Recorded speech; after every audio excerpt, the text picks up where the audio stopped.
I'm just a little bit discombobulated here, and as you can see, I'm also a little transparent. Well, that's what happens when you don't got a dedicated podcast engineer here. But you can solve that by liking and subscribing and all that stuff, so that I can hire me a Jamie. Looks like sound is working all right on the podcast. See, I would have paid somebody to do that, but that's where you guys come in. I don't want to sound like I'm begging or anything. I'm just stating realities. Moving on. So, today is a special Saturday edition. It's daytime. Usually I reserve the Saturdays for foreigners and people with stupid time zones that aren't consistent with the real world. But we did that last week. So today it just was a good time to bring in some people who have some projects in the works. One of my guests is Rodney Gair, whose book, Elephants and the Emperor, is available on Amazon right now. We publish it. Guten Book Press does publish that book. You can order it now, and it'll be shipped beginning next Saturday, I believe, the 24th, whatever that date is. And we have OJ Wolfsmasher again. He's been with us on several of our AI things. And you're actually going to be able to get to see him this time. It's going to be great. So previously you've only been able to hear him, but now you'll get a good look at him. And of course we have, for only the second time, Joe Shaw, who's spearheading a publishing project of which I am a contributor. And possibly also a publisher. I think we're at like 80% likely on that. I don't know, somewhere in there. We'll play that one by ear.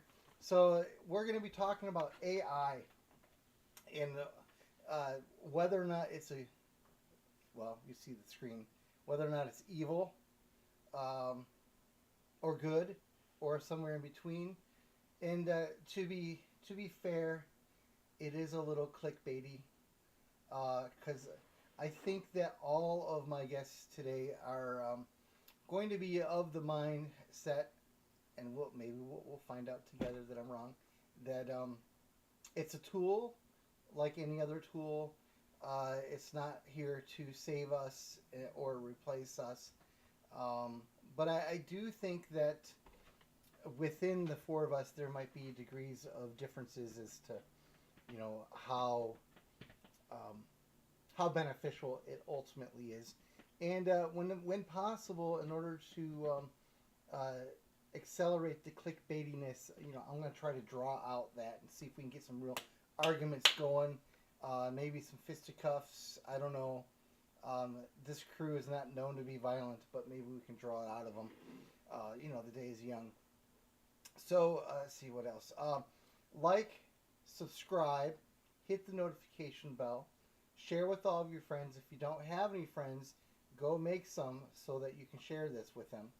And links to most of these things are in the descriptions. Find me on X, and I believe I have Rodney's book also linked there as well. And on X, I've been tagging some of these people in the posts, so you can find their Twitter handles that way too. So I'm just gonna kind of bring them in. I'm going to put them all up on the screen, and I would kindly ask you... No. I'll do them one at a time. So, actually, I don't know what the best way to do this is. So, okay. Be quiet, OJ. There they all are. Okay, so you're all on the screen. Just so you know, stop picking your nose now. So at the, I'm yours truly, top left. To the top right is Rodney Gair, the author of Elephants and the Emperor, published by Guten Book Press. That would be my press. And It's a full color book that he wrote, but he used AI to uh, generate images under his very deliberate tutelage. He rejected far more images than are in the book. I can assure you. Right below him is the clear-headed Joe Shaw, and I was referring to his skull. Um, mhm. Who I'm not at liberty to say what his line of work is exactly, but it's heavily into tech, uh, programming type stuff, and so he's I don't know how much he uses AI and all that. Maybe we'll find out a little bit, um, but he certainly is aware of the issues. And then right below me there is OJ, also clean-headed, apparently. Um, he's looking I for. can't wave. Yeah. My body doesn't have any tracking, so this is what you get. Okay, that's too bad. But anyway, so OJ is the owner of a satirical website. He's also on X and Facebook. OJ, um, is it OJWolfsmasher.com? It is, yeah, all one word. Okay. He uses AI to generate satirical articles, which are kind of like the Babylon Bee in the sense that you can't usually tell the difference between his articles and what's actually happening in the world. And he, of course, also heavily supervises the output to maximize the hilarity. So he uses AI on a regular basis from a professional point of view, and has further insight. He's been one of the earliest guests on this podcast. We call him a friend of the podcast, I think, at this point. And if you want to, Do I get a say in that? nope. Okay. What does it take to become an enemy of the podcast? It's a better question. Well, I think I would take some enemies of the podcast right now. I bet you we get I'm more going to subscribers. volunteer for Well, that. it's kind of ridiculous how the all the algorithms thrive on adversity and Hmm. animosity, right? You just can't have four friends together and get a following. You need to have four enemies beating each other over the head. But anyway, as I was saying before, OJ so rudely interrupted me. Um, if you go back to, about 20 episodes now, we did a session on whether or not we you can make an AI laugh. We told AI jokes live on the podcast to see if they thought it would be funny. And the funniest one by far was the one that it did not find funny. We told a slightly, just ever so slightly off color joke. And Google's Gemini uh, chastised me, saying, "Are you sure you really want to tell a joke I like that?" I warned you You that did was going to warn me. happen. Yeah, so that Hmm. was good. So that's worth watching just for that little bit. So, how about we just kind of go around the horn um, and uh, share anything else about yourself and what your general take is on AI as well. Rodney, let's start with you. Okay, well, I'll correct you right off the bat. It's actually AS, as in artificial stupidity. Oh, It's when it's working well, it's a terrific tool to have, but it is frustrating to use. Sometimes, or at least my experience was pretty frustrating. And yeah, it has a place in time, and it's certainly helpful. But you can get into a situation where you're, I don't know which analogy fits better, spinning your wheels in sand, arguing with a really clever 6-year-old, thinks he's smarter than you are. Um, it has its challenges. So, but I use it every day. There seems to be no escaping it now, and that transition from there is no such thing as real AI to AI is a daily part of our lives has been astonishingly rapid, I think, and really had to forced myself to get a handle on it and try to learn to use it. And in these early days, there's not a lot of really good references about how best to use it. You have to self-learn. And maybe Watt had the same problem with the steam engine, trying to get people to adapt to it. But I think the steam engine came into service over the course of 50 years, whereas AI seems to have landed and being used everywhere just in the last 18 months. It's my impression. How's that first start? Yeah, that's good. All right, Joe, you're up. Well, hey, I've been in data engineering and architecture for about 20 years. So I'm working on both sides of it, using AI to help build some code, help analyze some code, and then also building actual AI LLMs and building tools and things on top of different language models to do things. So I kind of see both of it, and my perspective. I've actually done 2 TED Talks on it, so feel free to go out and be one of the few in the crowd who's seen those. But my opinion is it's kind of like what Rodney said. It's artificial stupidity, but it's stupidity to a very intelligent level. I like to think of AI tools now as kind of having a very smart, recent college graduate intern on your team who can find a lot of things very quickly and get a lot of things right, but also make some stunningly bad decisions at times. So you have to look at it with a level of skepticism and trust, but very much verify. And there are times where you get into certain situations where it just doesn't know because the documentation is not out there and it doesn't really have anything to learn on. So it's just guessing. So a lot of the tendencies that we have as a society get reflected into the results. And that if you are the kind of person who reads things and just trusts them, then you're going to go down a bad path. But if you're the kind of person who looks at things with a sideways glance, then you'll probably be okay for most things, but you got to develop that discernment when you get results from it. Okay. OJ, go. Well, I kind of have 2 ways in which I use AI. Personally, I use it for creative pursuits. And I think of it in a lot of ways, I agree that it's like really, really dumb. Like it only knows what it can know, and it's just doesn't have even though Facebook like illegally downloaded every single book in existence and trained its AI on it, like we know that now, it's just somehow like putting that all together is not, it's not where a human would be.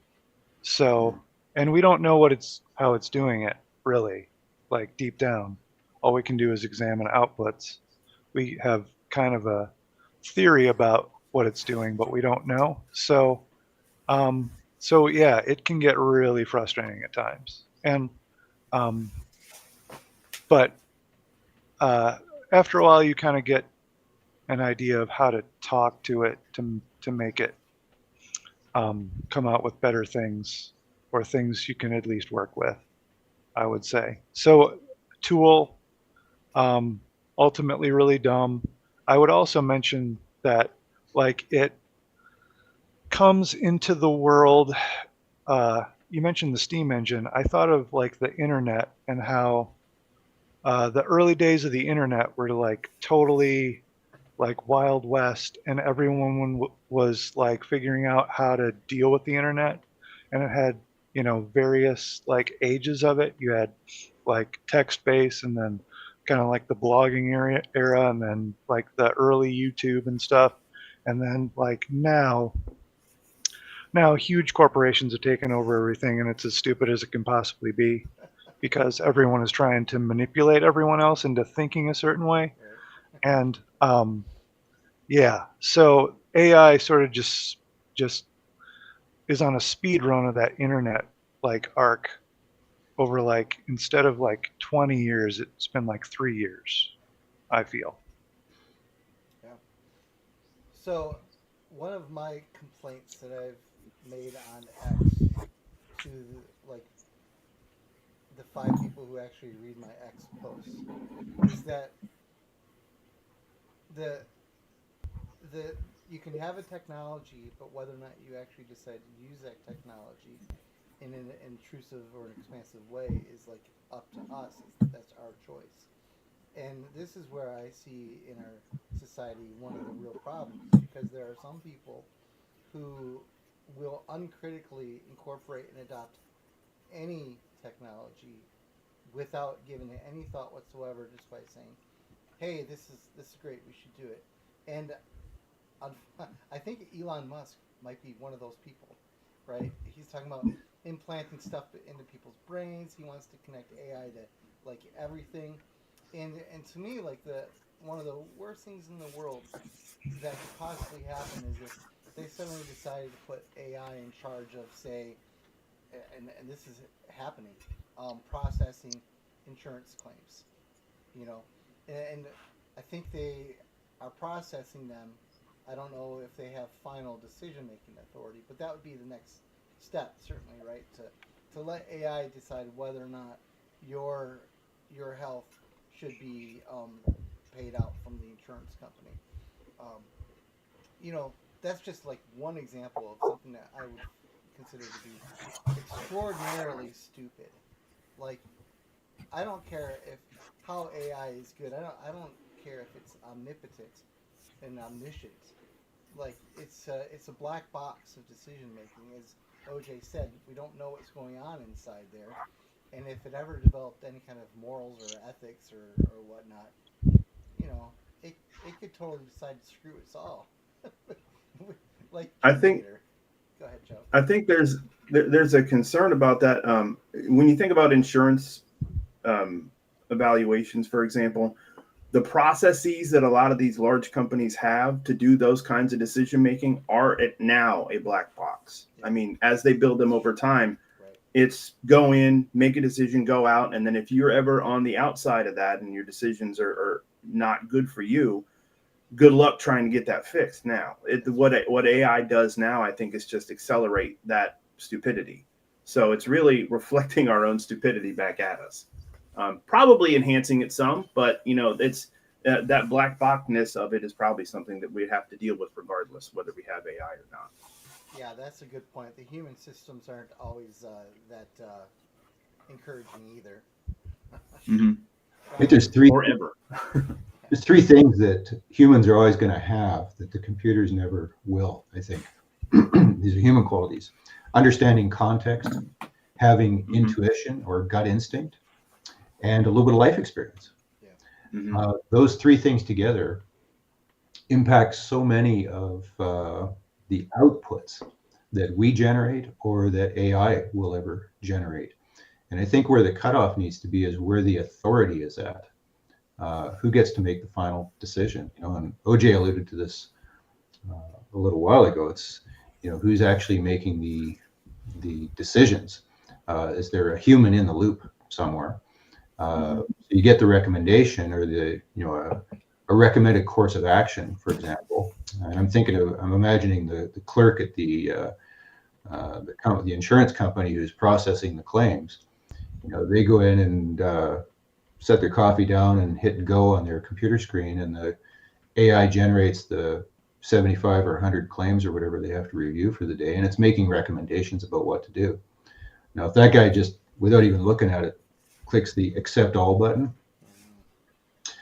oh, that's where things go off the rails. But when you have somebody with some instinct and some understanding about how the world actually turns, then you can filter through the recommendations that are being made.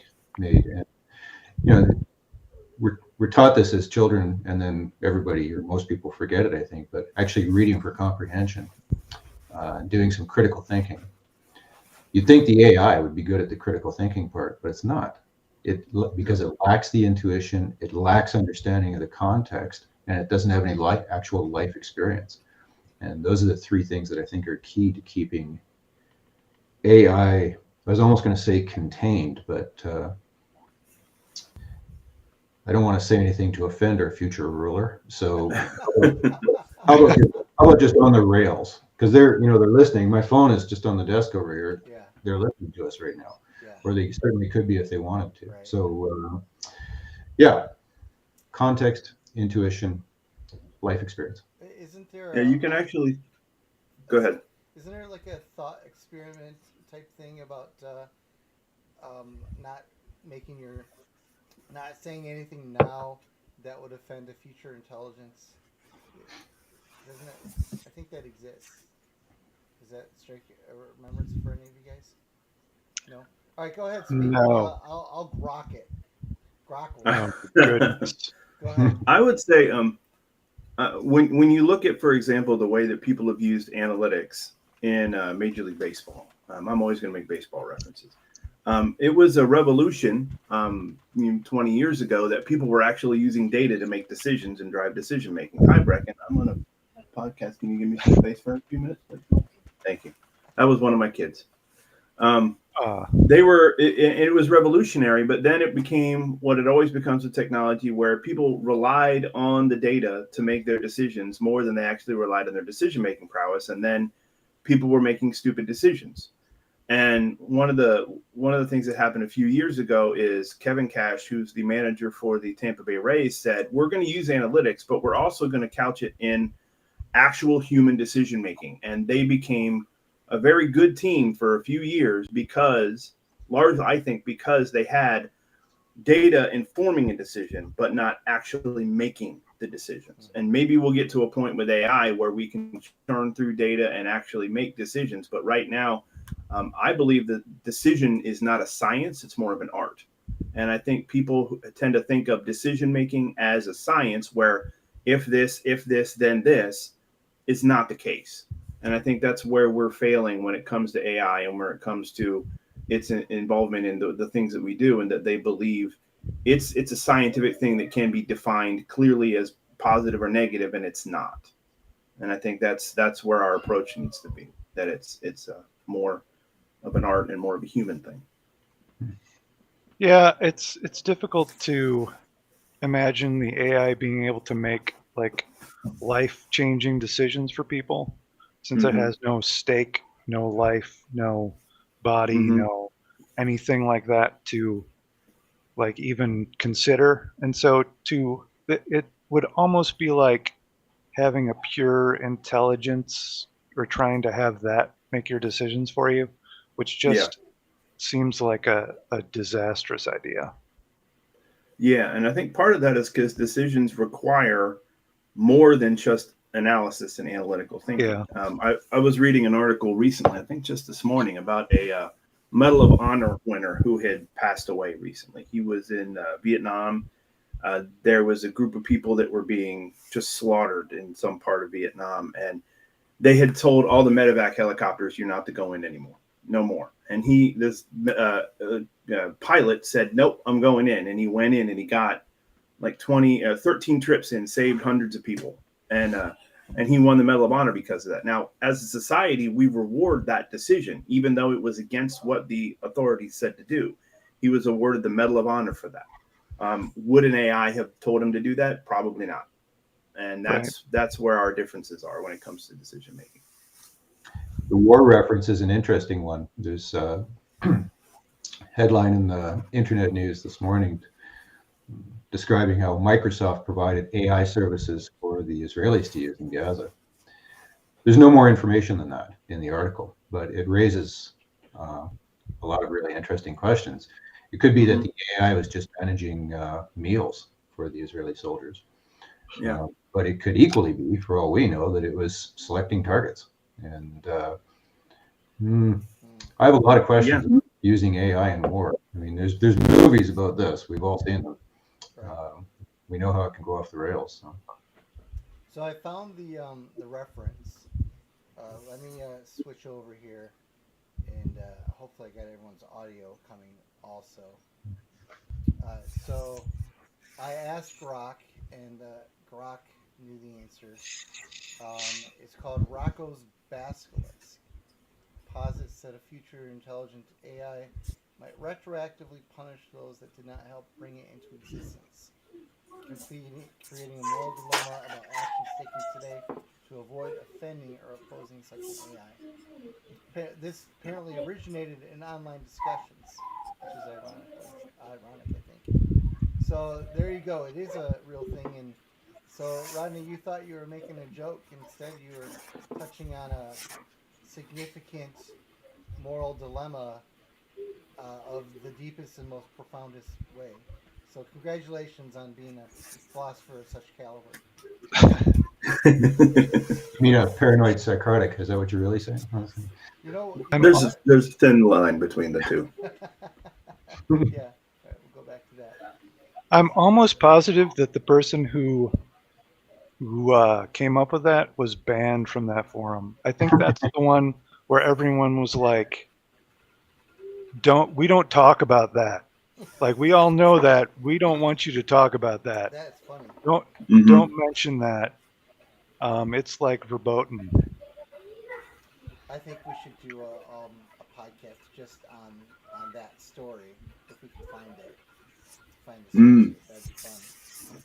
So the these hesitations haven't stopped any of us from using AI. I used AI to generate the thumbnail on this. I've used AI I to. couldn't tell. That's not very nice. Yeah. Okay, let's look at that thumbnail again. Yeah, there we go. That was pretty good. Yeah. Yeah. Um, I use AI to generate a little bit of small graphics. I still have a graphic artist that I rely on for anything that I would consider truly creative. Anything that I want to like, where I want to be able to say, hey, no, I don't want a purple coffee mug. I want a green one. You stupid kid. You know, my graphic artist should Mhm. be able to perceive that. I just use Grok. You know, it's impressive. I think that it's able to. The prompt for that was what is the name of the thought experiment about not offending future artificial intelligences? So I'm not even sure that Google search would have been able to pull that off. And Rodney, of course, used AI to generate images. OJ used it to generate humor, and I don't know. It sounded like Joe, you're using it to create apps that take over the world. I didn't quite. I use it to get some coding, a lot more analysis of code and optimization of code because it takes so much longer for me to do it than I can just go, where are the faults in this? And then, okay, let me fix that real quick. Okay. It writes code about the ones I use write code right about 80%, 90% right, and then I got to go fix it. So, Yeah. you know, it'll get better over time. One of the things that I've seen from a coding perspective, at least, is that before all these AI tools, a lot of what programmers would have to do is go out to sites like Stack Overflow or some of the discussion forums and get the answers you need there, and then you can move forward. Now, because so many people are using AI, Stack Overflow is starting to go down, and there are fewer people contributing documentation for coding development there. So as technologies advance, there are fewer and fewer people building those kind of discussion forums, which is what trains AI to be able to answer those kinds of questions. So it's harder and harder to get some of those coding answers from AI correct because there are fewer and fewer people actually doing it. So if you've had experience doing development for the last 20 years, you can still get through. But I would predict that over the next few years, unless there's a change in the way AI works, we're going to have fewer and fewer junior developers, fewer and fewer people developing those things, and the results will be worse unless there's changes in the way it thinks. Interesting. I have a question about your thumbnail, Tony. Yeah. Okay. So it's the topic is AI, good or bad, Yeah. evil, but the image that the AI created for you actually shows what look like android robots. Did you include that in your prompt and seed, or was that an AI thing that they're, because that's a subtle thing there, that it's not just on your desktop computer or your telephone, but these things are going to be sitting next to us on the bus pretty soon. Well, We're going to be marrying them soon. Oh, that's Yeah. already happening in Japan. They were marrying Oh, their pillows in 2011. So I got a picture for that actually. I don't want to see it. Oh, okay. Wait. Well, leave it there. Leave it there. Let me. Okay. Okay. This was a Wow. poll. 80%. I mean, I just got crazy. I just got the headline, and it's from the mainstream news media. This is from Forbes, so you can take that with a grain of salt. But yeah, it's kind of scary. Interesting. So, in answer to your question, Rodney, those two robots there, I don't know exactly what the prompt was because those were generated for a previous podcast, and they were leftover images What do you mean? Oh, yeah. for them. So I don't remember. And then I put them together to make the thumbnail. I was gonna ask you if you could set us up. Okay, because that's one of the things I found working with the AI is that sometimes it would do a really great job of extracting the idea from my mind. And it was fun to see what it would create on the screen. But every once in a while, it would create something that it was just out of context. And it was, verbatim. It was the correct image from what I wrote down, but oftentimes created unexpected. And the results were sometimes really subtle. You look at the picture and your first thought is, oh yeah, that's really great. That looks right. But then when you start looking a little closer, you realize, oh no, this is not right. This is not usable. Completely wrong, in fact. Right. So, Joe, I think your kids are coming through. Why are you laughing?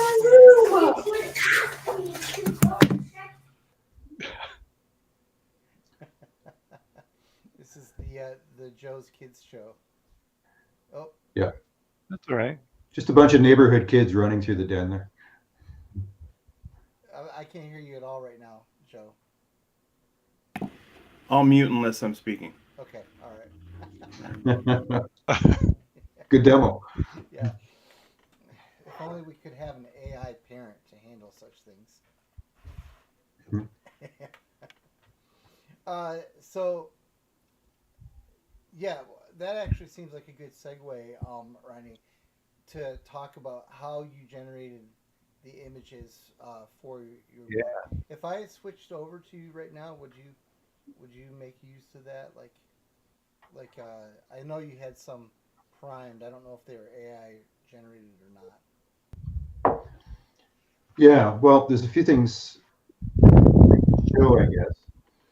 And I wanted to, just to create a little context, I sat in on an online seminar about AI a few weeks ago.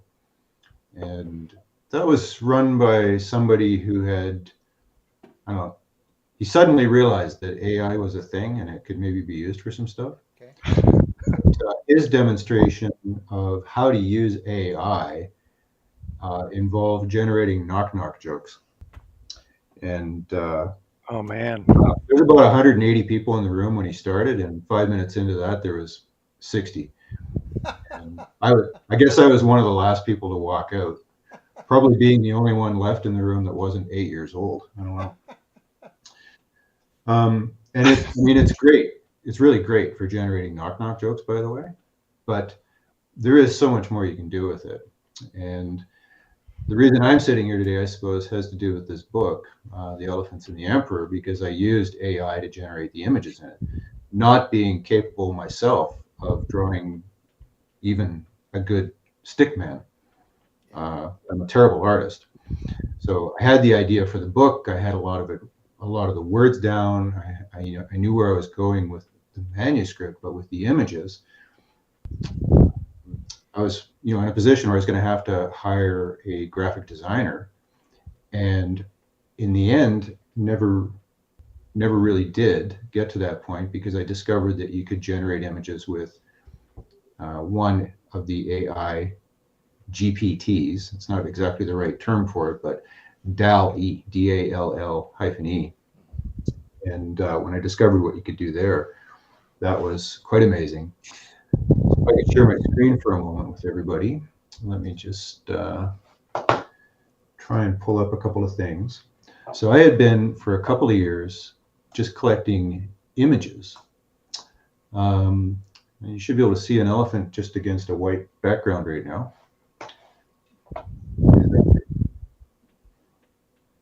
Can you see that elephant? Yep. Yep. Okay. So collecting images of elephants to go with the story, and I realize the human part of me recognizes that's not an elephant, but Google returned that in a search for Asian elephants at one point.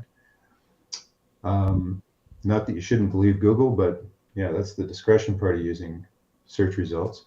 So I had all these really great images of things that I wanted to include in the book as images, but I didn't want literal images in a children's book. So taking this kind of stuff, like there's, that seeing that image on the internet helped me flesh out my idea for one of the characters in the book. But creating it into more of a children's story was beyond my talents. So I was going to have to engage somebody to do it. So I started looking to AI to draw some of these or convert some of these images for me. And then I discovered that AI is actually terrible still at taking real world images and converting them into something a little less tangible, like a graphic magazine kind of image or a children's story kind of image, or even just line art. Things we've been using programs like Adobe's Illustrator or something similar to that over the years. So you take a photograph and convert it to something that looks like a painting done in pointillism 300 years ago. It doesn't do that very well. Or in some cases, it doesn't do it at all. It just creates gibberish when you try. It'll be exciting when it is able to do that, because it opens up a whole new frontier for somebody like me generating content. And if you're wondering why I'm swinging my head around like I'm in a tennis match here, I'm looking at a second monitor where I've got this stuff. I was getting worried. Yeah, I'm not actually paying any attention at all. I'm watching a very exciting tennis game somewhere. So these images, especially stuff that showed family type settings, were really important to me. And the protagonist of my story, The Elephants and the Emperor, is an elephant calf. So trying to find good images of young elephants was also important to me. And oh, by the way, something else happened unintentional along the way as I was writing the story. All of these images are, of course, in a natural setting, in the environment. And when I started to put my manuscript up, different people began interpreting that as being a story with an environmental message. Now, that's not something I'm opposed to necessarily, but it wasn't a deliberate part of what I was writing about. What I was writing about is a real world journey of elephants, where a herd of elephants went for a big walk across China. And scientists were baffled why this was happening. They were making references to possible habitat loss or problems with food supply or human encroachment on their natural areas. All of that, when the elephants turned around and went home after 17 months, all of those theories went into the garbage can. And that created the opening for me to write a story about why they actually went for the walk. But it's just an interesting, oh, by the way, that in the creation of the story, this secondary theme came out with it that, yeah, I didn't think of even when I was starting. Certainly wasn't about that anyways. So taking images like this, and I'm gonna just stop the share of that particular window for a moment. Bear with me as I bring up. Yeah, I'm gonna do a quick sound check. JB, can you hear me better now? Yeah, the JB was with me about 10 days ago now to test all my microphones to see which one was better, and I was using the one that was better, and then he says he can't hear me. That's just it's obscene technology, man. All right, Rodney, you got what you're looking for? That all of that with your microphone was handy for me while I was chattering on endlessly there. So sure. Cut you right out. I've got another screen here. Okay. Another window I'm going to bring up. So this is now to show you one of the images out of the book. And I've brought it up as an example because I was trying to find an image of elephants that I saw in the news while they were actually on their journey across China. And that showed some kind of a hydroelectric dam in the background. Now, this is not that dam. This is the stylized or interpreted, AI interpreted dam that AI came up with. But this is an image that caused me a lot of problems. And I actually worked on it for a couple of days. And this is the image right out of the book, about 3/4 of the way through, as the elephants, or the elephant family and the herd that it was associated with, are on their mission walking across China. When this picture was originally drawn by AI, it had, for some reason, it had hundreds of elephants in it. And then it had elephants doing all kinds of things, like splashing around in the river, as opposed to just hiking on their mission. Elephants turned in different directions. Elephants with 6 legs. And there's something about that AI very often gets wrong, whether it's human anatomy or elephant anatomy or whatever. It tends to draw human beings with 6 fingers instead of a thumb and 4 fingers. It's not just cartoonish, but it's just anatomically completely out to lunch. And the longer you look at images like that, the more disturbing it becomes, because it's certainly not what you put in. You just ask it to draw you an elephant, and you've got a 6-wheel drive elephant all of a sudden. Now, trying to correct that image with AI, I learned, is really like arguing with a really clever 6-year-old that thinks it knows it's all, knows everything. And you got to realize at some point there is no way to teach this. This is life experience, and you can't continue arguing or trying to teach the AI. That's impossible. I think it's impossible. You have to scrap whatever you've been working on and just start over with a smarter prompt in the first place for what to get. Yeah. So that was maybe the next thing I was going to show. Is I've got the actual prompt that I originally used for this particular image. And I'm just going to get that out of the way. And I am actually logged into my ChatGPT account right now. So the next thing to show would be, and this is, I'm hoping this is my version of something that'll be better than just generating knock-knock jokes. We'll be the judge of that. Yeah, you can decide that. So this is, for people that have not used AI, this is the actual text prompt that I wrote. And if I had engaged a graphic designer, I would have had to write something similar to that. Now, for my own purposes here today, and I'm not sure how quickly everybody is maybe reading here, but let me just try and pull up.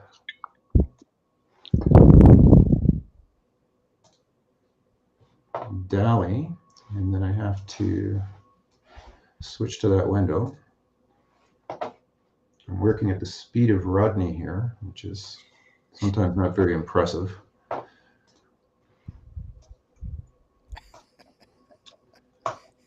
So I'm going to share the ChatGPT window now. Hopefully that's visible to everybody. And I'm going to take that prompt, type it into DALL-E, paste it into DALL-E rather, and hit generate and see what happens.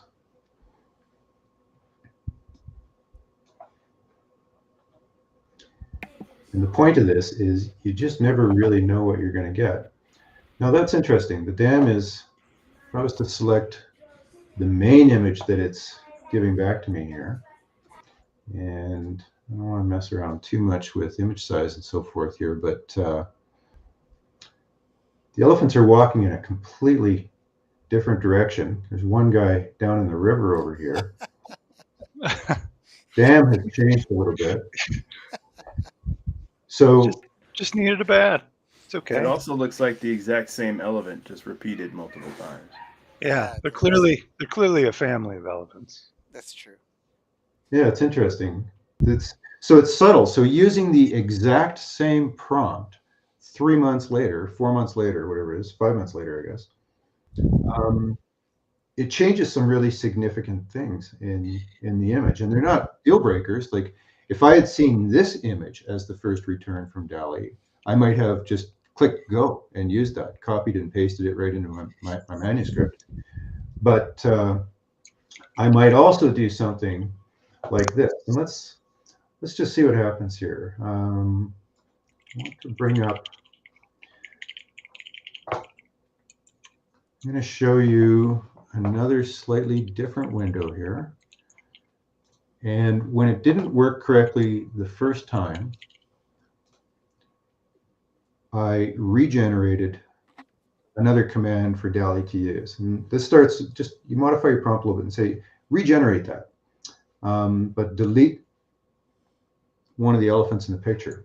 So I'm going to just try and do that and show people what happens when you try to modify the picture. And this is just a little tiny bit clumsy switching around between screens, but my mouse clicking is getting a little quicker. So if you can see that, I'm going to take the selection tool here and pick that guy out of the river. And then I'm going to say, I'm going to take this exact prompt, regenerate the image using this prompt in C, but delete the selected elephants in the, well, we'll change that to lower left, obviously.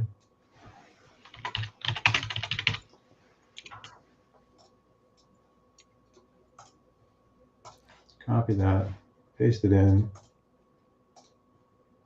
and away we go. Let's see what it does. So generating a new image for us.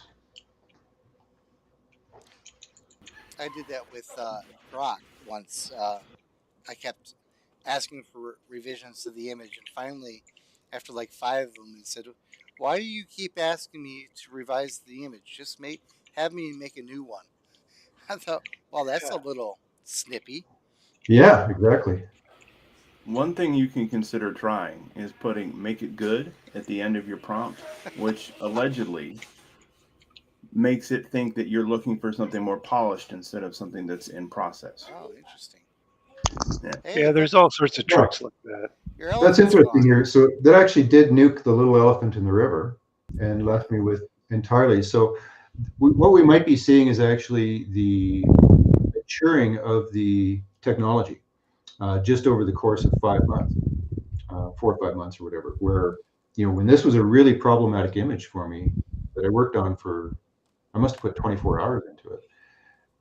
Today, it cleaned that up in just the space of a couple of minutes. If you would have told me at the beginning of your illustration there that it could take up to 24 hours to see results, I might have told you to, wait for. But that was a joke. Well, and there's a few different factors that goes into that timing, and that is, even with a paid professional AI account, you still only get to make so many hits on the AI system in a given period of time. That's true, yeah. So you might get, with a less expensive account or a free account, you might only get 8 or 9 prompts before it cuts you off for a period of a few hours. With the higher value accounts, it seems to give you more, but it's still finite. You might get 50. And boy, you can easily go through 50 prompts with the AI trying to amend an image that you're not completely satisfied with. So Joe is in about 40 minutes has to go, I believe. Is that still about right, Joe? Okay, yeah, I got to take off. Let's give you a chance to kind of jump in here. How does this make you feel, seeing AI used in this way? Like, does it hurt you in any? I'm sure this is where we're trying to get to the fisticuffs. Are you asking me where the AI touched me? Is that what you're saying? That's right. Let me get you a little AI doll. No, it doesn't. I think it's cool that you can do a lot of these things, and you don't have to go hire somebody. The only concern I have, at least from creative standpoints, is you mentioned earlier, Facebook or Meta, whatever you want to call it, downloaded all the books that have been published. They've downloaded all this art that was professionally done that a lot of times you have to pay money for, and they probably didn't. So how much of the work that we're doing blurs the line between we're just using that art as influence versus we're actually taking some of the work that somebody did and producing content that we're going to then try to get money from. There's a line of ethics when it comes to AI of repurposing work that we should have paid for versus just taking a new creative step, and that's an issue that's been going on forever. People sampling music in further pieces, and where do you draw the line for when do you have to charge for it versus when it's just inspiration? That's a common thing, but that's one concern I have is when I'm doing writing, like I've tried to have it, have a really detailed prompt and have it produce something that's creative. And one, it's never very good. It's not bad, but it's never very good. And two, I also feel like for me, if I become reliant upon AI producing a first draft or an outline of something, then my ability to produce a draft or my ability to produce an outline to or further my own abilities as a writer tends to diminish over time if that becomes my first step. So I don't know where that line is for me right now. I've tried it on a few things and it's been cool in some areas and not in others. So I'm leery of the line for ethics of quote unquote stealing other people's work. And that's a strong word to use, I think, but that's kind of where it's headed. And then the other line is how does my abilities as an artist diminish over time if I become over reliant on this? That's where my thoughts are. Yeah. Rodney, you want to respond to that before we get to OJ? Yeah, Yeah, I'm actually on the same page as Joe with most of that. The ethical line, I think, is something that anybody that's creating content has to define for themselves before they put pen to paper or mouse to screen or whatever the proper expression is these days. For me, it was the words. I decided especially after reading news articles about this issue, where's the dividing line at? Where's the ethical standard at? I decided I would write every word. I wouldn't use AI to generate any words. On the graphical artist side, Joe hit on something very important there. Boy, if I was a graphic artist trying to earn a living today, I would say they need to rapidly embrace the AI to enhance the things that they already know how to do. I think, knowing that there's graphic designers out there that can use the technology to really create something spectacular, and you see that in Hollywood movies these days, where those guys have deep pockets. That's not just a director going on the cheap and using DALL-E to create images for his movie. They're still hiring, in some cases, if you look at the credits at the end of the movies, hundreds of graphic designers. Those guys know how to manipulate the AI to really produce something astounding. So, for me, being in kind of the middle of the road, budget-wise, I can't afford, to hire that kind of talent in the time that it would take. So AI was a great solution for me. But what Joe said is very important. Because, I didn't hire a graphic artist to finish this book off. That's impacting somebody somewhere. Right. Somebody didn't get hired. Yeah. OJ? Oh, all right. So on the topic of the ethical considerations, first of all, I don't necessarily believe this, so take this as I intend. Oh, now I'm like in the middle of the screen. I better look presentable. Comb your hair. Do my heart eyes make me more trustworthy, do you think? Are people going to listen to me more? Yep. Or should I be angry? I trust you. Anyway, we'll go back to neutral. So, like I said, I don't necessarily believe this, so I will preface it with that. But in terms of ethical considerations, I have kind of an issue with thinking of, well, first of all art borrows from other art, and to pretend otherwise is kind of ridiculous. So there's a line there, I think, where I become uncomfortable with how much the influence is. Like if you are prompting an AI for the style of a certain artist, for example, I think I'm uncomfortable with that. However, like, I'm uncomfortable with you doing that and then making money off of it, I should say. Doing that in the privacy of your own home just to have fun, I have no problem with that at all. but I would submit that looking at art, it's like any ethical considerations like that would be superseded by ethical considerations with paywalling art in the first place.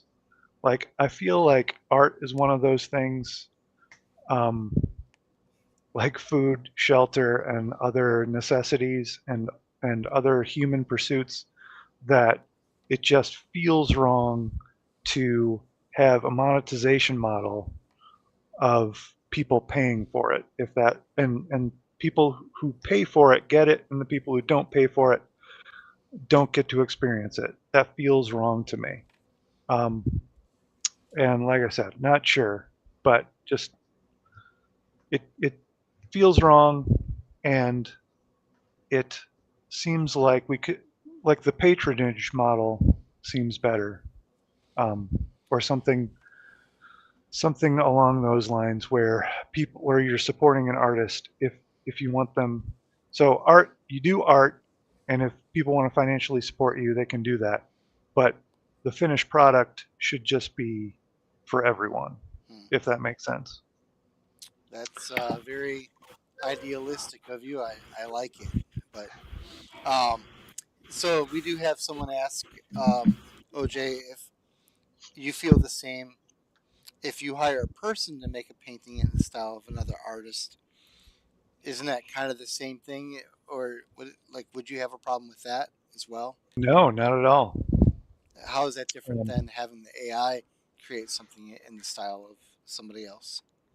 because because of the tool that you're using is a human being instead of a AI. If Oh, that makes sense. so it's Like, the, go ahead. you become the patron of the human being, and you're trying to. I mean, I would imagine. Well, you want this thing, this artistic thing in the world, right? So Hmm. you're paying a human being to do that, and however, you know, like, and you're like, I want it in. I want, like, as you do, like, you want to. Who knows? You want to make a meme, whatever. You just want this thing in the world, and you're willing to pay someone for it. Um, I I think that's different than wanting this thing in the world and paying a big company, or doing a bunch of work to get it yourself and having an AI do it. That's a different situation in my mind, if that makes sense. Not sure if it does. So, so at this point, if you have questions or comments, put them in the chat. That'll be fine. If you've watched this far, really appreciate it. Like, subscribe, buy 1,000 copies of everything we ever produce. That's all we ask. Uh, Joe, you look like you had a response to what OJ was talking about there. Um, yeah, I think kind of like you alluded to, Tony, the patronage model is kind of idealistic, but at the same time, the artists are going to want to be paid at some point, or they're going to do something else. And so we can either come up with a model where they can they have the opportunity for earning money, or we can deal with a large company or a government or people with a lot of money kind of defining what the art is going to be. And I think if you have a point where an artist can produce what they want to produce and put it out into the world and try to get paid for it by everybody, that's more likely to have a larger array and better quality of art, because they're incentivized to do that, versus I'm going to draw this painting of this businessman or this political figure because I'm being paid to do that. And that's really all I'm going to do because that's where the money is there. I realize there's still kind of the same model there, but I think there has to be some kind of incentive for the artist to produce a wide array of things that can be brought into society versus just a limited amount in a patronage system. Well, I guess Go ahead, by OJ. patronage, I was more thinking along the lines of, like, Patreon, where someone Oh, does what they want, and um, you are giving them supporting them financially to do what they think is best, rather than like commissioning certain arts or a certain thing. Okay. Yeah, that's I was more thinking what like I figured. 14th century patrons. I would agree with you that, yeah, having Trump be responsible for distributing the money to who gets the arts, or not distributing the money, that's probably a bad idea. Why? Trump is such a highly tuned instrument of sophistication, isn't he? He's the Yeah, greatest. The greatest that ever was. Everyone That's right. knows. That's right. yes, The he is best. very sophisticated. Um, Exactly yeah. the word. Yeah. So actually, one of the things that we've kind of touched on, I don't know how relevant it is to this, but it's the constant challenge of finding an income as creators. Like I'm getting mocked off screen. So anyway, focus. Anyway, so like for years now, but how long have I been writing? Since 2006, I've been publishing, so that's almost 20 years now.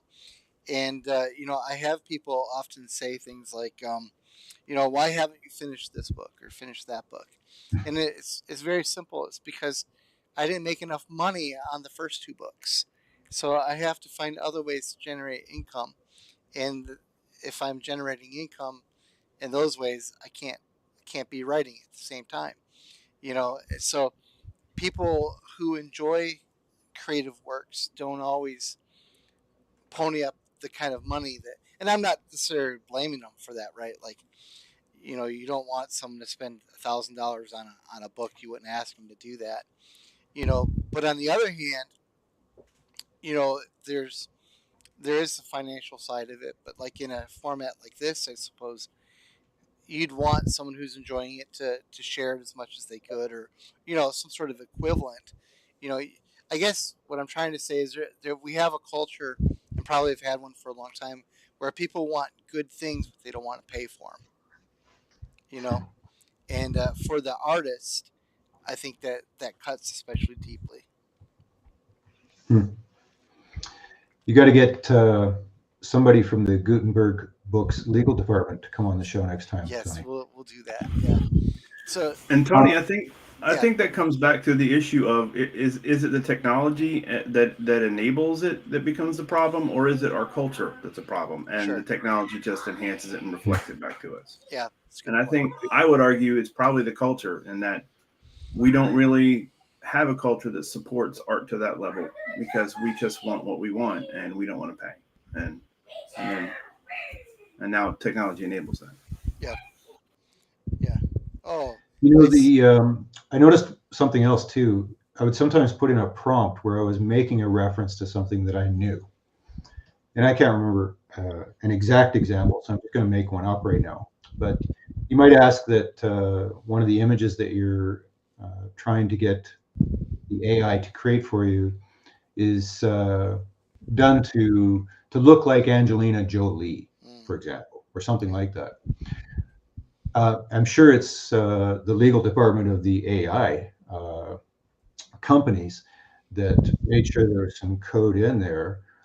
And the AI these days will usually come back to you and say, well, we can't give you an image of Angelina Jolie, but we can create something that's sort of in that style, her particular style or her particular image.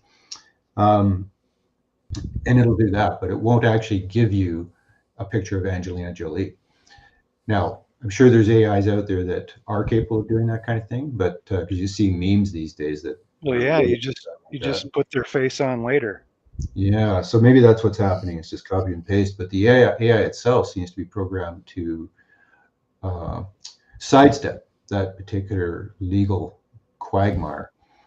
so that actually raises an interesting reality. OJ is running AI off of his own computer, so he doesn't have those restrictions. Is that right, OJ? Yes. I mean, some of the models I use are obviously trained off of models that have restrictions, like all of the llama Okay. from Facebook models, which is where probably half of the text generation models are trained from. they all have this sort of um, base like AI ethical consideration. Um, sorry, I can't do that right now. Type of thing built in. Of course, with the local models, the first thing that people do is try to get rid of that. So, um, so it's a lot less censored, but the censorship is still there, I would say. And for the image generation, um, yeah, the same deal, censored, but like all of the models that are made as base models are censored in that way. And then, people immediately get around them. So it's much more wild westy like the internet was back in the early days. Um, and I don't know that like right now with the stuff that I have, short of like not allowing computers to do that. I don't know that there's a way you can stop people from doing that. So we're kind of in a brave new world in that sense. Yeah. Joe, you want to jump in on there? I missed some of that because my wife was texting me about the kids. So sorry. It's, okay. How about you, Oh, did I lose Rodney? He's muted. Ronnie's gone. He's muted himself for a minute. Okay, that's fine. So this actually reminds me of I'm going way back here to something that Joe said about how the the programming community is not going onto sites like stacked. What is it called? Help me out. Stack Overflow. Stack Overflow. Again.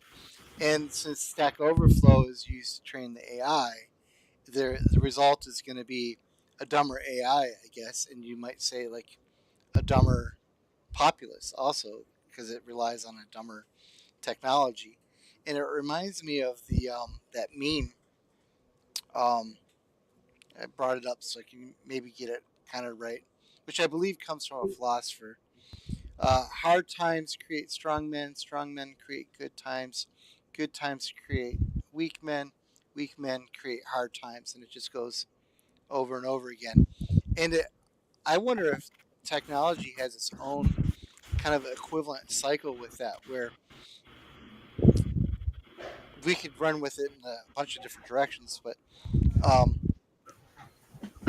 technology creates resources or opportunities, and then uh, everyone gets rich, and then everyone's like, "Oh, this is the Wild West. We can't have this anymore." And then the corporations get in, or the governments get involved, and they censor it, and then the big corporations take charge of all of it, and then we're right back to the very beginning of the cycle where the technology that was so innovative at the beginning has now been corporatized through the cycle, and then we have to sit around and wait for the next new innovation to come, usually from individuals, not from the corporations or the businesses, right? And it just goes maybe over and over and over again. And maybe to like draw another example, like if we go back to like 1910 with the invention of like cars, I would imagine that like cars were, and this is just a hypothesis, but I bet there was a lot of different ways of doing cars, for 15, 20 years or 30 years, and then it got settled in, and the private innovators got stifled. Henry Ford took over. The government enforced one thing, and now we have only 4 or 5 auto manufacturers. These big conglomerates, and now nobody can get in on cars. We're all stuck to do something else. It's just a thought that came to me. So I don't know what that means from a point of view of AI and whether it's good or bad, but it might speak to sort of a larger meta analysis of technology's impact on humans in general. Maybe it's just something that at some point we have to put our foot down on what technology we're going to utilize at any level, because it's just going to become corrupted to some other use no matter what we do. Can I chime in for Yeah, a second? yeah. Yeah. So a few minutes ago, OJ was using the word censorship, and as he was saying that, I thought it's not so much, or what I was encountering wasn't, I didn't feel was so much censorship as guardrails. That's what they call them. Yeah, kind of protecting us from ourselves in a sense. I listened to a radio interview a couple of days ago, which is basically the same topic as what you're running here today too, Tony.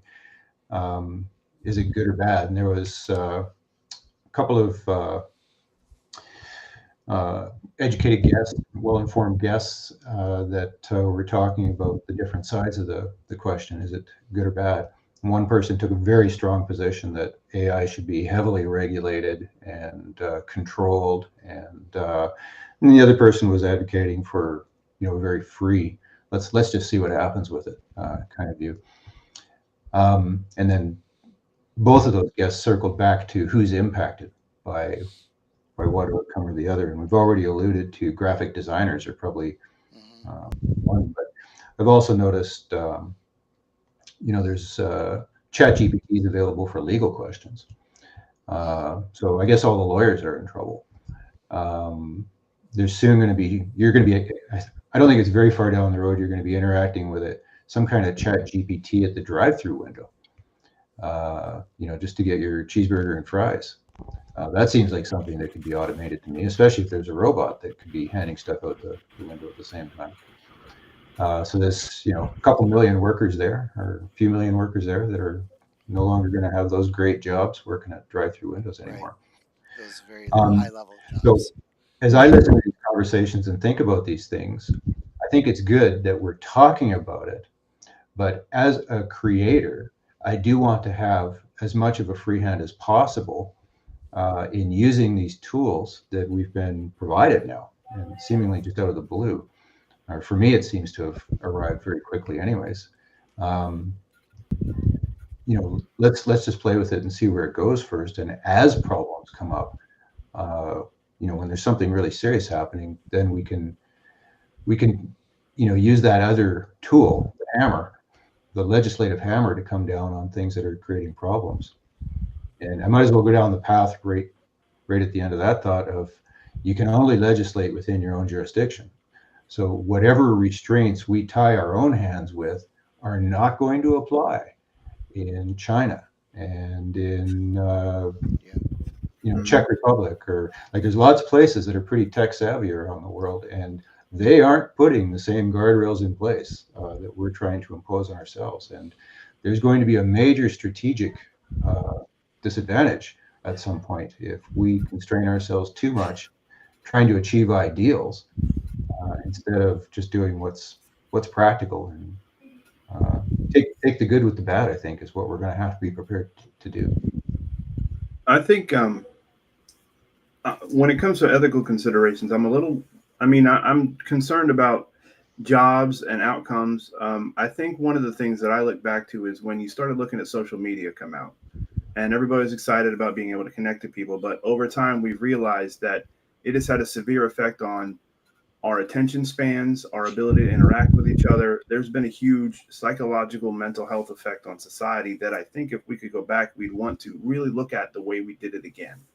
And I think we have a similar potential impact with AI when it comes to our ability to think, because people are just ceding their responsibility to think to a lot of the AI solutions that we have.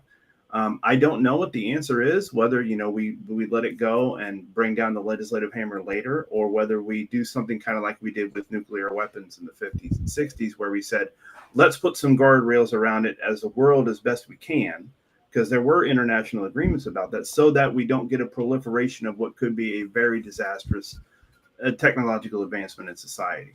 I don't know how that works or what the best approach is, but I think the potential impact on society of people's ability to think is something worth considering from a larger perspective than just one nation or a group of nations. OJ? The answer is no idea. And that's why I don't get the big bucks. Go ahead, OJ. You're up. Wow, ethical considerations. Well, I don't know. I don't know if the AI is likely to take over the world and kill us. Um, it seems like AI is limited to what it is able to output or what it's able to touch and um, control. And so I think that's where the guardrails need to be placed, um, if there are any. Right now, I don't think it's a problem. I think Joe makes a good point about people's ability to think being impacted by it. Like if you can just type something into Chat GPT or Copilot and get it to spit something out that's always going to be right or that's going to interpret what you are asking for, you're gonna lose some of the ability to come up with that stuff yourself or think deeply about things. Like the thing that scares me is if people would ask a computer like a philosophical question that is unsettled, or like it coming up with, I don't know, mathematical things that no one has thought of before, like quantum computing, things like that will come in the future, perhaps, that we don't know how to deal with. I think right now, where it is, everything's okay. Stupid people are still going to be stupid, obviously, but I don't think the AI changes that one way or another. But down the road, it definitely is a consideration. I think the devil in the details in this is going to be in things that seem innocuous. Joe made a reference to using AI for generating code. I've also used it for doing database queries, where I wasn't exactly sure where to start with, what I was trying to ask the database, as far as sorting through data. AI is great for that kind of thing. So, on the surface, that looks like another great application for AI and completely innocuous. How's that going to hurt anything?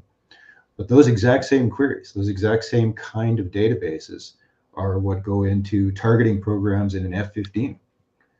So those, it's not just, they're not all just innocuous queries. It's not all innocuous code. Who knows what it's going to get used for when you look down the road a little bit. Probably the images that I created in my children's book is, that seems benign, but boy, anything can be weaponized. And I think this may be everybody's greatest apprehension is that, the AI is going to take control of our lives. You see it already in search results. You get search results tailored to what are supposed to be your interests. Yeah. Especially regionally, you get stuff just for you. And man, if I'm trying to find the news on the internet, I'm not really interested in what's going on outside my window. If I want that, I'll look out the window. So having AI guess what I might be interested in is failing badly right now, I think. Yeah, I agree. I would sooner be able to just, get the straight answer to the question I'm asking when I'm running something in a search bar. And we keep saying Google, and I don't mean to be beating up on Google. Sorry, Google. But they're one of the prominent search engines out there, so a lot of it comes back to that. Following up on your point of the weaponization of AI, one of the first things I did with ChatGPT, it was a company I used to work for. We were building this big security integration for a large company, and I just we had some open source software that was part of what we were doing. So I put in a ChatGPT, write me a script to find a loophole or a way to break into this, and it produced a big script. And I posted it in our team chat, and we looked at it and we went, that would actually work from the public, and it took me 30 seconds to do. So it enables a lot of technology, but it also enables a lot of break-ins. So there's going to be a lot of changes when it comes to weaponization, not just being able to hack into flight systems, but just in general, financial systems, businesses. There's a lot of that going on too. Well, I'll give you another subtle example. I just pulled up, I'm in Western Canada. I just pulled up the national news service, the CBC News, and their website. And the top 7 articles on that webpage right now have to do with a discussion that's going on up here right now about Alberta as a province separating from the rest of Confederation. What? 7 articles right at the top of that page. Now, my first instinct on that is somebody wants to stir the pot here. Somebody's trying to get everybody to. I couldn't care less about Alberta separation. Stay, go, whatever. Just let me go about my business. I'm not that invested in that discussion. But the CBC sure wants me to be invested in that discussion right now. That is, that's either an evil person trying to control the news. Like that doesn't even strike me as news. Albertans have talked about separation for 50 years. That's hardly a timely thing. I had no idea that was a thing. It's a thing. It's a thing in Canada. I think it's less of a thing to just individual Albertans. It's an expression of the frustration of Canada-U.S. relationship right now. You used the word Trump a few minutes ago. There's probably a pretty big factor there, I think. But the idea that Albertans might want to separate from the rest of Canada, not a new idea, and certainly shouldn't be the top 7 stories on the national news broadcaster right now. It's just not news. Which is interesting because the people who are most likely to be moved by that kind of propaganda are what Rush Limbaugh used to call low information voters, and they're not the people in this chat that we're having right now. No, of course not. They're not the people who are using technology in any kind of intensive way, whatever. You just got a very large number of the population that is like the cow being taken around by the nose, right?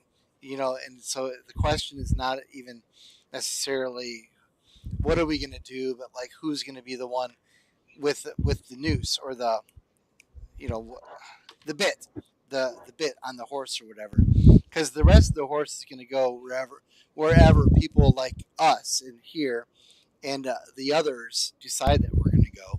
The others are just going to follow, I think, and that also is dangerous because what we really need are more well-informed, engaged people to deal with this stuff, because the mob has its own inertia and it goes where it goes, and it can be a dangerous thing if it goes unintelligently, as mobs are wont to do.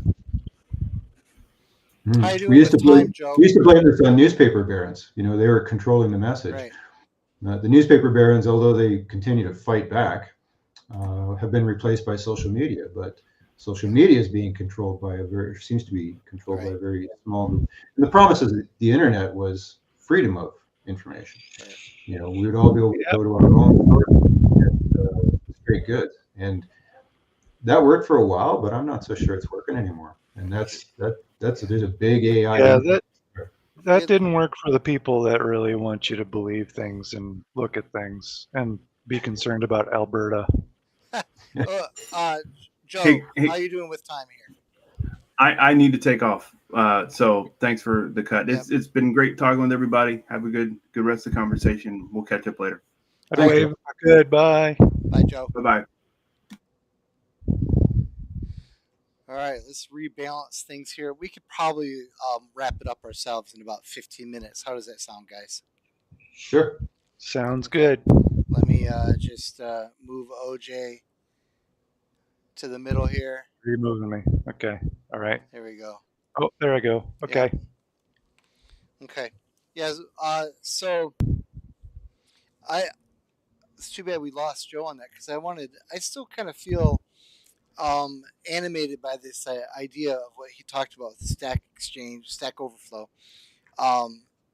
actually resulting with dumber AI because there are not people to generate the intelligent content.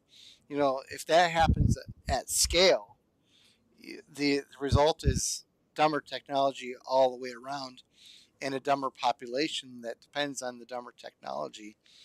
That doesn't seem good. There was this idea about a year ago that that ChatGPT would start training itself on ChatGPT output, and that eventually, over time, ChatGPT would get dumber and dumber and worse and more like ChatGPT-ism stuff. So that has, I think, some validity, especially with the Stack Overflow thing. I had not considered that. But yeah, that would absolutely make coding get worse, at least for the models that we're still using Stack Overflow to train things. I think there's a way around that, but man, yeah, that's scary. I have another image, Tony, I could share. Okay. This kind of underscores the whole problem. So this is an image that a different version of it is contained in my book. But when you first look at this, it looks great. You know, nice setting, jungle setting, mountains in the distance. You know, it all looks very serene. But if you look at the middle elephant, there's obviously a problem with that elephant. And this is another image that I struggled with for some time and eventually had to just discard the original prompt and go back to the beginning again. But the AI, this goes back to OJ's point about, you know, ChatGPT teaching itself. Well, I had other images like this where all the elephants had 6 legs, and some of them were presented as arms. And, you know, to the AI's perspective, that's a great elephant. You know, able to climb hills and ladders and, you know, gesture and, you know, as I'm doing with my own hands right now. And my original prompt was something along the lines of, show me 3 elephant calves standing in conference discussing something. So that's a great interpretation of that prompt, but it's an unusable image. It's completely, totally wrong. And this is where AI goes off the rails. Yeah. And if it was training itself on its own content, it would obviously, you know, take that, what the 6-legged elephant, and build on it. Next thing you know, you've got a 3-headed one. Well, yeah, and this is, you know, if you apply this, like this kind of problem is pervasive throughout all of the different things that you might do with AI. So think of it, you know, when it's calculating where to send traffic on the freeway and changing traffic signals around. Think about how it's ordering groceries for the local warehouse. Think about how it's distributing fuel around the country. It makes mistakes. And there's also some anecdotal evidence that it doesn't just make mistakes, but it outright lies about some things. Right. And that's something they don't understand. It's a phenomena of the AI that they really don't understand yet. Very human trait, I suppose. Yeah. But not one of our good ones. Right. Unless I think. You're a politician. Well, yeah. Well, there you go. Yeah, it caught me. Yeah. OJ? Yeah, the AI, in that example, it's very clear what's going on. The AI has no idea what an actual elephant is because it doesn't know anything. So it's just had a bunch of pictures tagged with elephant, and it's making stuff that looks like an elephant and has no idea how many legs an elephant should have. And so for something like that, they would usually get around that or correct that by having something like 90% of the processing power in the GPU that's making that image would be concentrating on the face and the limbs to get those right, and the rest would be like, that's how they make that better at that, which I think is interesting and shows like it still doesn't know what an elephant is. Like it has no, it's not real, but it's just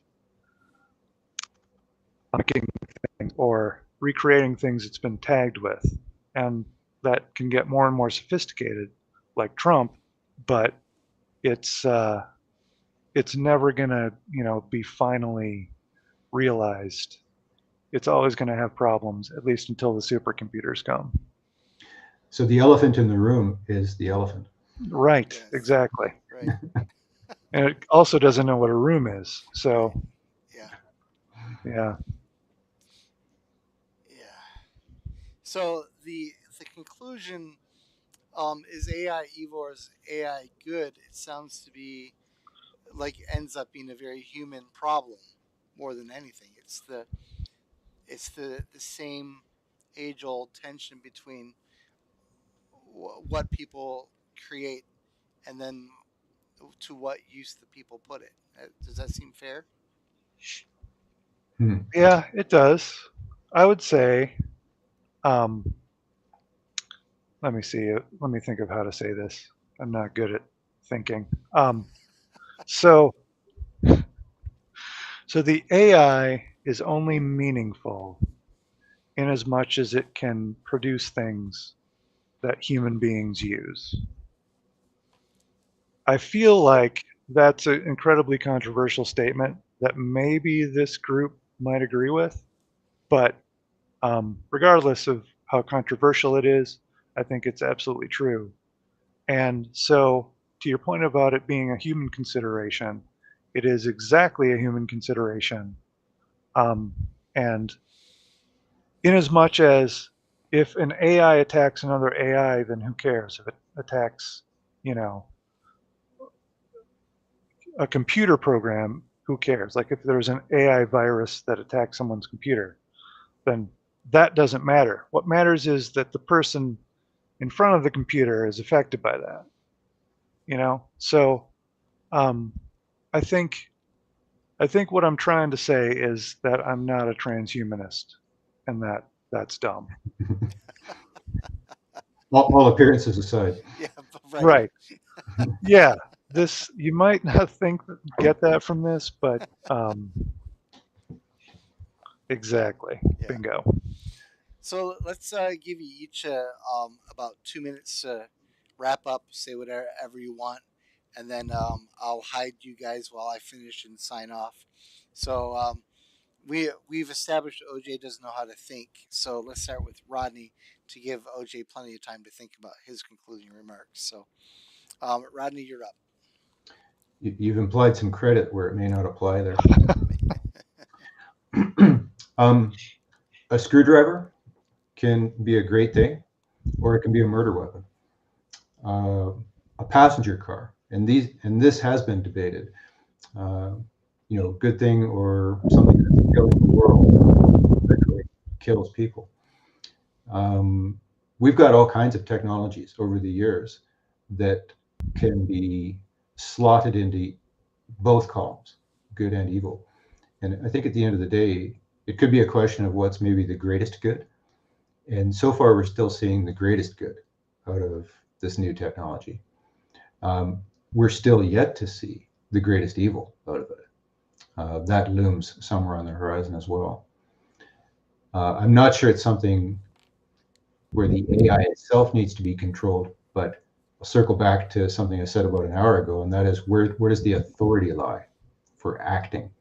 And I think that authority, whatever recommendation AI might think is going to be best, I think the authority needs to stay in human hands because of AI's lack of understanding sometimes of context, its lack of intuition, and its total lack of the human experience. For those three reasons, authority has to stay in human hands. And as long as we do that, I think we'll mostly be okay. All right, OJ. Ultimately, human beings need to be the ones, to Rodney's point, making the decisions that AI is involved with, but also like we're never going to be able to make work a situation where human beings are stupid and we just have all of our needs catered to by AI. That's never going to happen. Um, and so, thinking about whether AI is good or evil, um, in something like the whole AI is going to take all of our jobs discussion, which is progressing. The people who make decisions have to come up with a plan to deal with that, because you're not just going to have AI take the jobs of half of people and then just have half of people be jobless and have that work out. So like at the end of the day, we're going to have to come up with a plan for this. it's we're going to have to strive to come up with the best plan, and the one that helps the most people in the most ways or whatever, and that's horrifyingly like ethical to think about, and altruistic. What's that? Effective altruism, which is neither effective nor altruistic. But at the end of the day, we humans are going to have to like actually be smart about this. And do I think that will happen? No. Okay. All right. Well, if you gents can just hold on, I'll do my my closing and then wrap it up. No one will be able to. Anyway, just hang tight while I finish up. So we've touched on a lot of big issues, with a lot of big issues still to be touched on, which seems like a ridiculous way of saying that. But my to leap off of what OJ said there about whether or not people are going to be able to deal with this intelligently, I think that's where my great concern is with this. My reference to Elon Musk being unable apparently to say no to any technology integration, and I think we're going to see that progress.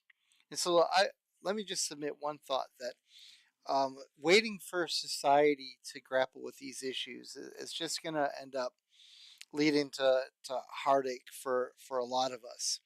I mean, you have to decide on your own now to engage these things. If you are a parent, you need to equip your kids for dealing with technology. Um, get them off phones, for example, until they're ready for it. But who knows what 10 years from now or 15 years from now, the parent's going to have to say, you know what, that might be good for a 25-year-old, but that's not good for a 5-year-old. And it, that's we've seen that that's really hard for the bulk of people to do. They're still putting smartphones in the hands of 2-year-olds and 8-year-olds, and the signs have been there for a very long time that that's bad for brain development. It's bad for society, and they're still doing it. Something that Rodney said really resonates with me. He said, we're seeing some of the best goods come out of this, but we haven't yet seen the greatest evil." And I think he's right about that. Uh, what the choice to actually use AI is our choice. It's what we decide to utilize it for.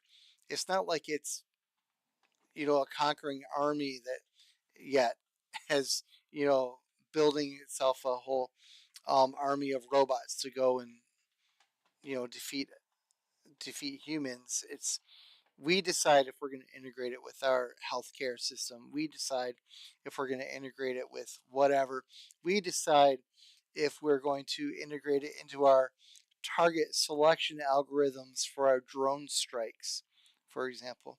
I could easily imagine some foreign power, which shall be unnamed in this, making, a million drones that have little missiles on them, and giving it some basic algorithmic processing and AI capable guidance systems, and just flying them over a metropolitan area, and just letting it fire at will according to its own thing. And there'd be no way of pulling it back because they're autonomous at that point.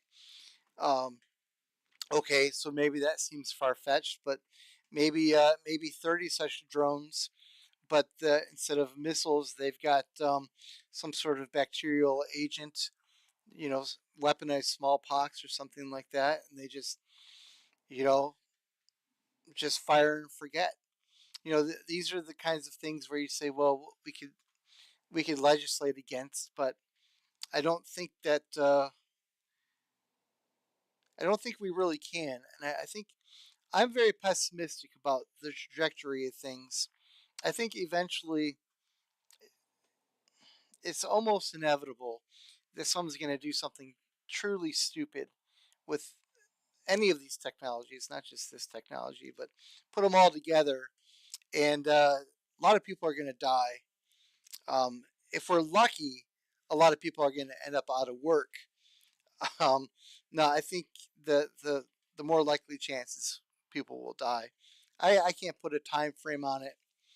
Um, but anyway, I really have a lot to say about that. But in the meantime, I think it would be wise to think about the other danger and not think that simply averting the dangers that we see by having the government get involved um, and making laws. I don't know if that's always going to be the best solution either, because the trajectory that I've seen is the government gets involved and the small players get crowded out. Maybe some of the some extremes get stamped out, but then it just gets turned over to the big corporations, and then no one can do anything about it at that point because they're the only players big enough to play in the game, and then we're really out of luck.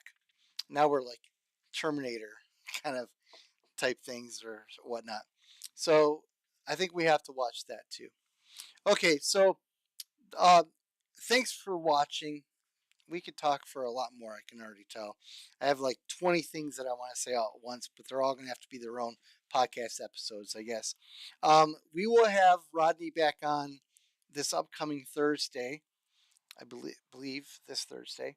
Um, because his book will be coming out, and we're going to talk about that one more time before the release. Make sure that you visit OJ Wolfsmasher's website at ojwolfsmasher.com. Find us all on X. Like, subscribe, share, all that stuff. That's really critical and necessary for creators. You know, even if you can't buy 1,000 copies of all the books that we produce here at Guten Book Press, you can still buy 500.